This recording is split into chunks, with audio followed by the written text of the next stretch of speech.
Dude, it seems like they just hate this show, bro. What the fuck? They were like, we have to we have to deny its existence.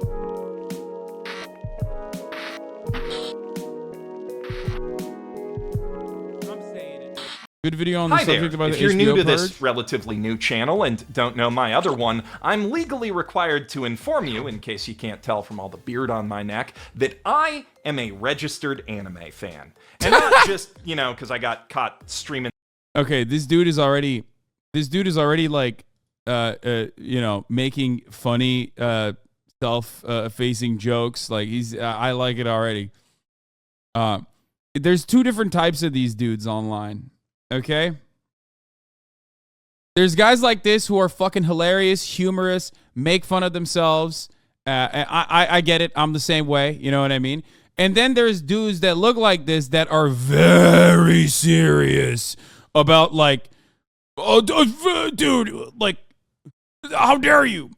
You reacted to this video on a, oh, this is the Japanese cult guy. What was it? Happy Fun Times or whatever? Yeah, this dude's awesome. Yeah, you have guys like this, and then you have fucking the Quarter Pounder. You know what I mean? McDouble.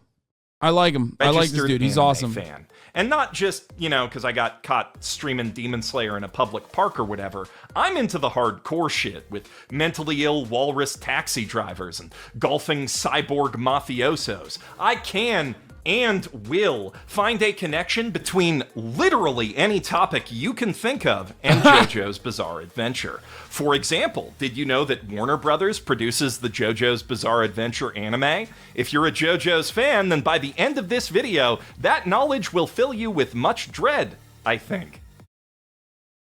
To be clear, this video isn't about anime. It's about Western cartoons, which have really been catching up to anime and, in some respects, even Woo, so good. Yo, one of the fucking animators on passing it in terms of their one of the fucking animators was Hasanabi head at the strike. Last couple decades, and not one of the fucking animators on Invincible is a Hasanabi head who was at the fucking strikes. He was the one wearing the wearing the hat, the John Brown hat, and he said de-Stalinization for some reason. I don't give a fuck. I love his show. I love that show, man. It's a is a character designer. Sorry, not an animator. My bad. I fuck it up. Oh yeah. I'm already fucking it up. God, I love the Hasanabi heads, dude. They're everywhere. It's awesome. Just the shows that directly emulate anime, like Avatar, either. From Adventure Time to Steven Universe to Over the Garden Wall to Gravity Falls to BoJack Horseman to... That was me, King. Dude, you were dope. Thanks for coming out.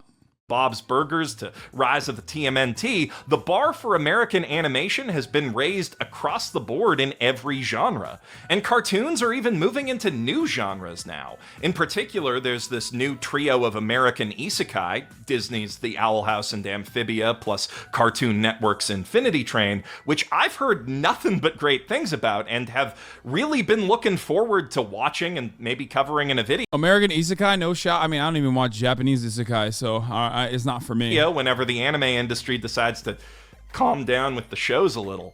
The false binary that cartoons have to be either exclusively for kids or late-night adult comedies has been obliterated, and the potential for animation to tell any kind of story we can imagine has finally been unlocked.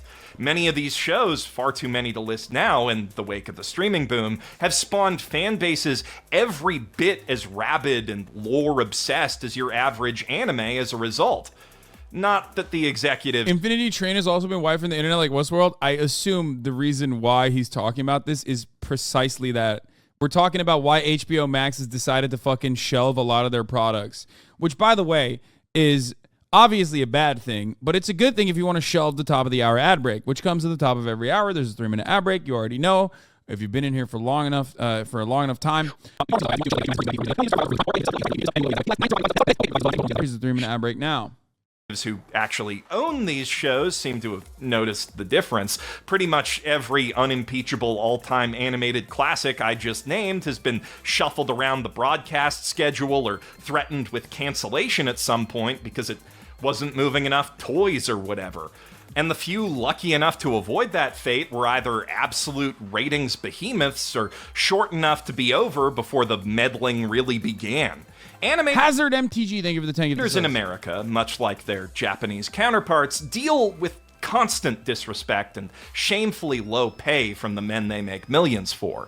But they do get something out of that Faustian bargain. The chance to leave their mark on our culture, to put something beautiful and personal out into the world, which for the rest of time, new people can discover and fall in love with, and maybe even be inspired by to create their own cool new thing that to exist. It will at least get to, but that too will at least get to exist. It will at least get to connect with people and keep connecting with people forever.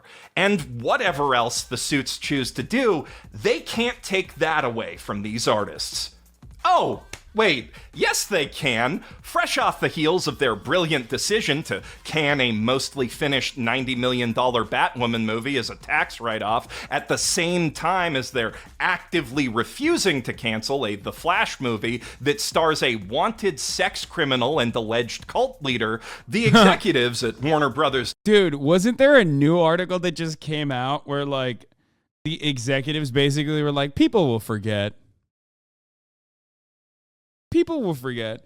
It's wild to just be like, dude, you don't understand. We need Ezra. Okay? We need them. It don't even matter if they're literally like killing the production assistants like on set with their toenails. Okay? Doesn't matter. Are you going to boycott it? Man, I don't give a fuck. I'm not going to watch it anyway. But, like, what do you want me to say? Like, oh, yeah, I'm putting my foot down. I'm boycotting it. That kind of shit doesn't work, okay? You know what works? If it sucks. That's how it works. Hold on. I gotta grab my food that my mommy made. Discovery have made the executive decision to pull a whole fuckload of mostly animated shows off their streaming service, HBO Max. And not in the way you're probably used to with Netflix, where sometimes they lose the license to a show that you were watching and you have to go watch it elsewhere. No, these are all shows that Warner Bros. Owns the entire IP to, including Infinity Train, OKKO, Aquaman King of Atlantis, hundreds of classic Sesame Street episodes, some of the most historically important American media of the last century, and even Elmo's new not-too-late night talk show. A few of these are also cancellations whose recently finished unaired seasons or movies will serve as tax write-offs for the brand, just like Batgirl and the no longer upcoming Scoob holiday special, which is fucking heinous enough as it is. Like, imagine pouring an entire year or more of your life into creating a work of art only for some fuckhead accountant to tell your boss he can put a bigger hot tub on his new yacht if it never sees the light of day. Also, any resource distribution system that actively incentivizes not distributing a product that's already consumed the resources needed to make it is perhaps due for a serious reassessment, but I don't want to fixate on that because what happened to the shows that weren't canceled for tax purposes is, frankly, even sadder and more infuriating. So far as I can tell, and just to be clear, I'm not an expert, there doesn't seem to be any tax benefit to removing a piece of media that's already been released and had a chance to recoup some of its costs. So then we must ask, why?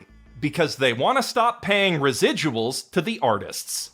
Residuals, if you're not aware, are payments that actors, writers, and other unionized contributors to mass industrial art receive whenever their work is re-aired or redistributed. They're like, it's not worth the $8 we're paying. Years ago, thanks to the Hollywood Actors and Writers Guilds, guarantee that at least a fraction of the profits generated by their work after the fact will always get back to them.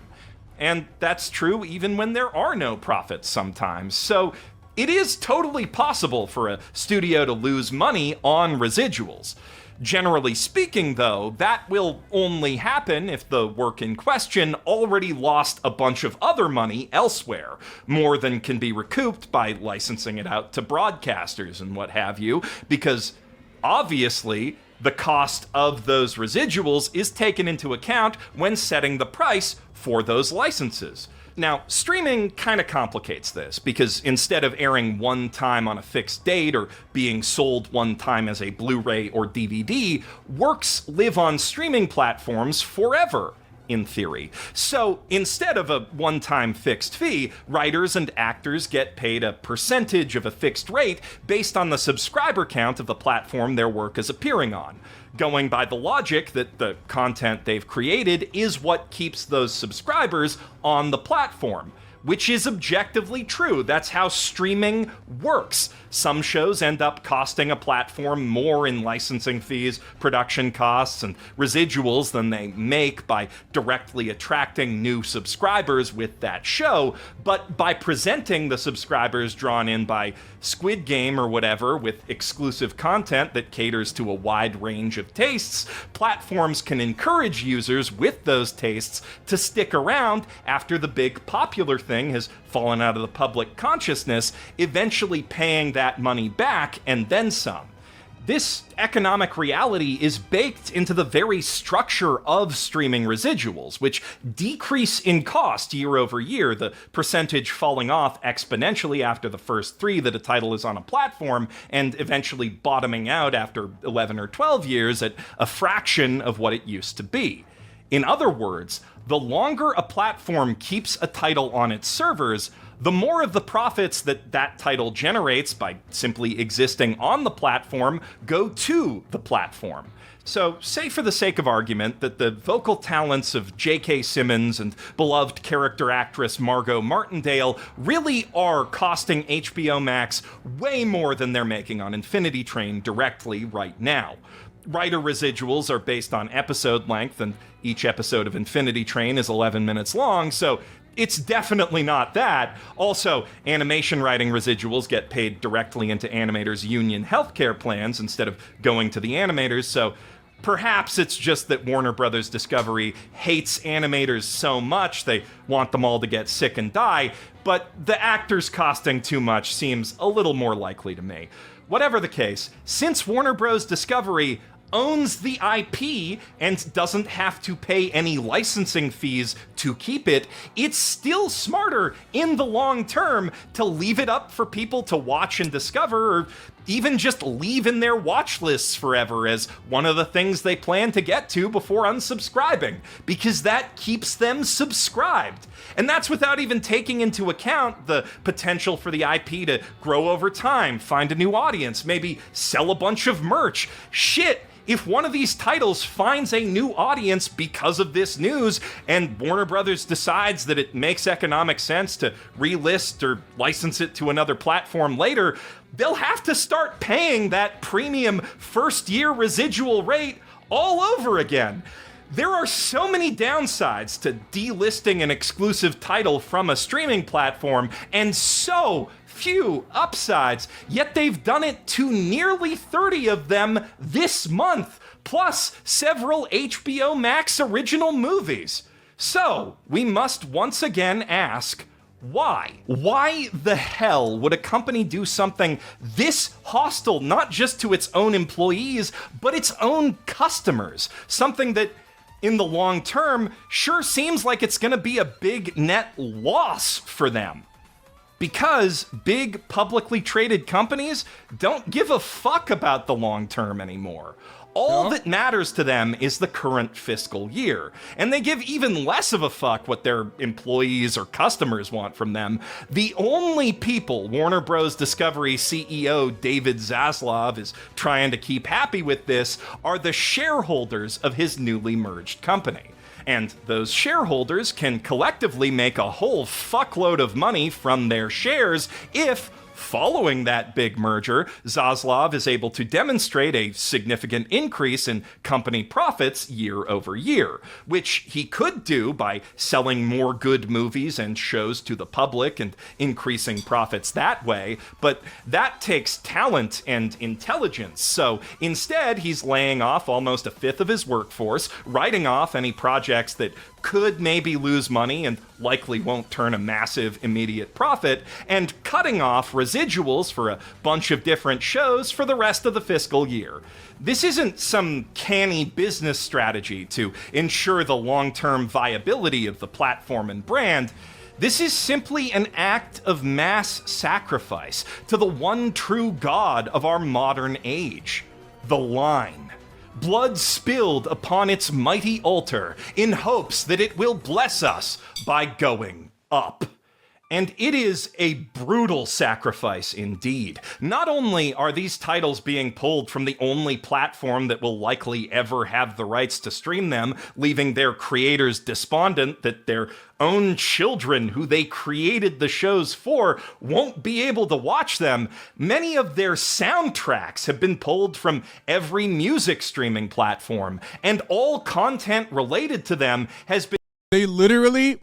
Zuck it, dude. They scrub it from everything. It's so brutal. It's so wild. It's so insane. You know, it's great. It's awesome. Been scrubbed from every relevant social media platform that WB owns. Not just from Cartoon Network's Twitter, but their YouTube channel, which, in Infinity Train's case, means that the pilot episode, which has millions of views and thousands of comments dating back to the very start of its fandom, is just gone. Not to mention a bunch of other promotional videos with unique edits and audio cues that nobody would have even bothered to save because, I mean, they're just YouTube ads, and why would they ever go away? That shit's really gone, maybe forever. And just to add insult to injury, Warner Brothers has also immediately ceased manufacturing Infinity Train DVDs, which... the residuals from those come out of the MSRP, so there's no way to lose money as long as they're selling. They went absolutely scorched earth with this move. So there's literally they hate Infinity Train. No way to watch the Dude, it seems like they just fucking hate this show, bro. What the fuck?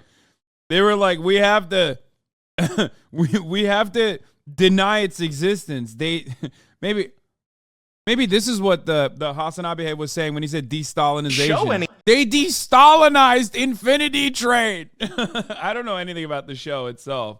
And quite frankly, I don't care. But again, a lot of these things I have opinions on are opinions based around principles. They're not necessarily a qualitative assessment over whether I individually consume the show, whether I personally like the show or not. It's more so about why these actions are being taken by executives, what kind of say the laborers have in the product itself, and like whether it's a smart decision or not, or whether it's a harmful decision or not. Anymore besides piracy. Dude, please stop.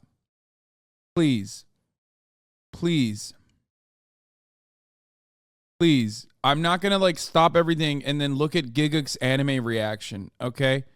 I just stop. Please. Love Giguk. Not gonna do that right now. The reason why we're watching this is not because we love Infinity Train. It's because it perfectly captures a show that was just like completely wiped off the fucking face of the earth. Because of mergers and because of companies now trying to generate value in the stock market over like actual actual art itself. And that's not me talking. The creator of Infinity Train says as much in his Twitter bio now. Technically, you can still buy the series through Google Play, Prime Video, and iTunes, where, thanks to this news, it's currently the top-selling show on the whole platform. But there's no telling when or if it will be delisted there too, or how long it will remain downloadable for people who've bought it if it is delisted. In many ways, the streaming industry has been great for anime, animation, and art in general. My God, what's that music? Media is more widely accessible today than at any point in human history. But there's no guarantee it will stay that way. Streaming services already put their libraries at risk simply by storing them in a centralized system where one catastrophic failure can wipe out unfathomable amounts of data. But on top of that, the dictates of for-profit business do very little to incentivize proper media preservation, and in some cases, like this one, actively disincentivize it. We face a very real risk of a lot of great new art just being lost to time forever, sooner than a lot of us realize. And I've come to realize that one of the only forces really standing against that terrible future is peer-to-peer file sharing. A system where, as long as one person on a network has a file, everyone has access to it. Now, it's not a perfect system either, mind you, but at least it's decentralized with lots of redundancies and a very simple incentive to keep these things accessible. Anyone who loves a work of art will download and seed it. Simple as that. That realization, more than anything, is, I think, what's driven me away from my old, hardline anti-piracy stance. I once made an This man was anti-piracy? Argument many years ago that we all live and we learn and we grow. Fans of anime and media in general have a certain moral imperative to support anime and media in general streaming platforms wherever they can, to give some money back to the creators of the art we love, and more importantly, to financially incentivize the creation and distribution of more lovable art. There was a lot wrong with that argument, and a lot more wrong with the whole video that surrounded it. Please check out our podcast episode, Times Jeff Was Wrong, if you want to hear me go over some more of those issues in more detail and apologize for being so wrong. But I still stand by that core sentiment. Right now, streaming platforms are the primary driving force behind the creation and distribution of not just anime, but all movies and television, and everyone who pays into them is, to some extent, supporting the creation of that kind of content for everyone who enjoys it, including that's an older take. The anime and manga community has always been uniquely anti-piracy. I didn't know that. That's interesting. I did not know that was like a take in the anime and manga world. In the Western world, I have no fucking issues with it. I'm a Mr. Pirate. Har, har, har, arg, sail the fucking seven seas, get to the Grand Line, get to the New World. I don't give a fuck, dog. Pirate everything. Including pirates. I definitely wouldn't call it a moral imperative anymore, but I generally do think that paying for streaming platforms is a good thing to do that helps to keep existing art accessible and fuels the creation of more art.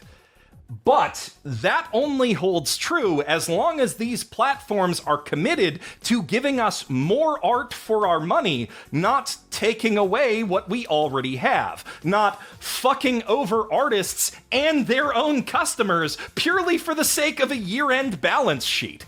I no longer think you have a moral imperative to support streaming platforms, but if you're currently paying for an HBO Max subscription, I do think that you have a moral imperative to cancel it immediately and tell everyone you know to do the same.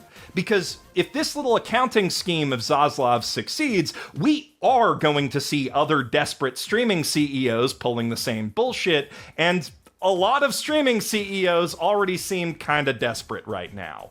If it fails, though, if they lose enough subscribers to offset the costs they've already cut, that would send a powerful message to all of these platforms that bad media preservation is also bad business. Please, for the love of art, stop supporting HBO Max. You don't have to cancel your sub forever, just to the end of the fiscal year. And if there's something on there you absolutely can't wait that long to watch, well, I'm sure you can find it wherever you go to watch it.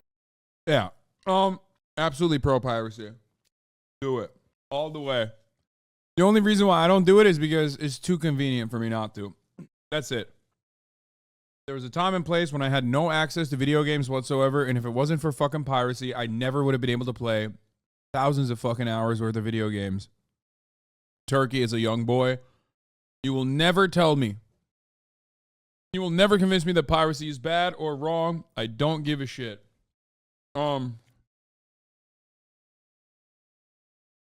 Yeah, I've never even had, like, it was never even a forethought.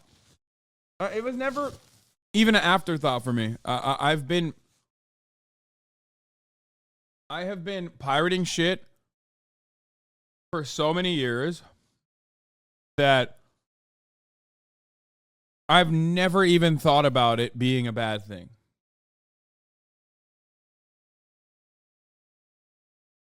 It's great.